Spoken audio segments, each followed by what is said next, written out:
Déjà privé de Beria et d'Emelo, Lille doit se passer de Debuchy et Balmont blessés de dernière minute. Montpellier de son côté doit évoluer sans Jeune-Champ suspendu pour 1 an, plus Saï, Haïtfana, Stambouli, Estrada, Boccali et Marvaux tous blessés. Le champion de France va tout de même essayer de faire un résultat à l'extérieur et se procure la première opportunité avec cette frappe sans angle de Rémi Cabella. Steve Elana veillait et a réussi à boucher l'angle. Les Lillois sont les plus offensifs dans ce match avec Dimitri Payet pour essayer de mettre ce ballon à côté pour Nolan Roux. La frappe de Nolan Roux et ça termine au fond des filets. L'ouverture du score dès la 24e minute. Le but sera finalement accordé à Daniel Congré contre son camp. Malheureusement, le défenseur montpelliérain dévie ce ballon et ça fait donc 1-0 pour le LOSC après moins d'une demi-heure de jeu. Le LOSC qui insiste, qui récupère beaucoup de ballons. Attention à celui-ci avec cette passe en retrait et la frappe cadrée sauvée par Geoffrey Jourdain. Le tir de Marvin Martin. Nouvelle occasion intéressante pour des Dogs qui maîtrisent le match. Des Lillois qui n'ont obtenu que peu de résultats à domicile depuis le début de la saison. But magnifique de Dimitri Payet à la 43e minute pour permettre au LOSC de mener 2-0.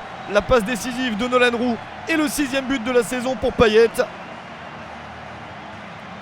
Lille qui reste sur 4 matchs sans défaite et qui n'a perdu qu'un seul match à la maison essaye de dominer le champion et le réussit bien. Montpellier frustré, geste assez inconsidéré de Younes Belhanda qui prend un carton rouge ici. Cette intervention très évitable sur Pedretti, 45e minute, juste avant la mi-temps. Le meneur de jeu marocain est exclu et Montpellier se retrouve à 10 pour toute la seconde période. Il y a des Montpelliérains qui restent sur 3 victoires consécutives et qui veulent continuer sur cette belle série, mais ça s'annonce très compliqué à 10 contre 11. Montpellier qui pourtant se procure cette belle opportunité. Mais Steve Elana a réussi à récupérer le ballon. C'était juste avant la mi-temps. Les deux équipes retournent au vestiaire sur un score de 2-0 en faveur de Lille. Montpellier a déjà réussi à s'imposer à 3 reprises à l'extérieur.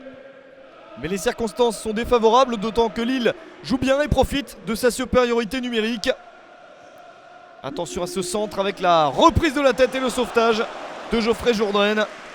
Lille qui insiste pour marquer le 3e but, celui de la probable victoire définitive. Attention à Nolan Roux qui s'est échappé, il n'est pas hors jeu. Roux qui réussit à battre Geoffrey Jourdain, 62e minute. Nolan Roux réussit ce but important, son 5e de la saison, bien lancé par Marvin Martin. Dès lors, les Lillois peuvent dérouler. Ryan Mendes peut donner le ballon sur le côté. La frappe est repoussée par Jourdain, mais revient sur l'international capverdien. 74e minute, 4-0 pour Lille. C'est une correction pour Montpellier. 2e but de la saison pour l'ancien Havrais. Les Lillois se relâchent ensuite un petit peu. Attention à ce ballon récupéré par Lucas Digne. Il ne se parle pas avec Steve Elana. Quel bévue, le ballon récupéré par les Montpelliérains et le but inscrit par Souleymane Camara. Le Sénégalais réussit son 6e but de la saison pour légèrement adoucir le résultat. Mais c'est Lille qui ressort vainqueur de ce choc entre deux équipes qui comptaient le même nombre de points avant le match. 4-1 pour le LOSC face à Montpellier.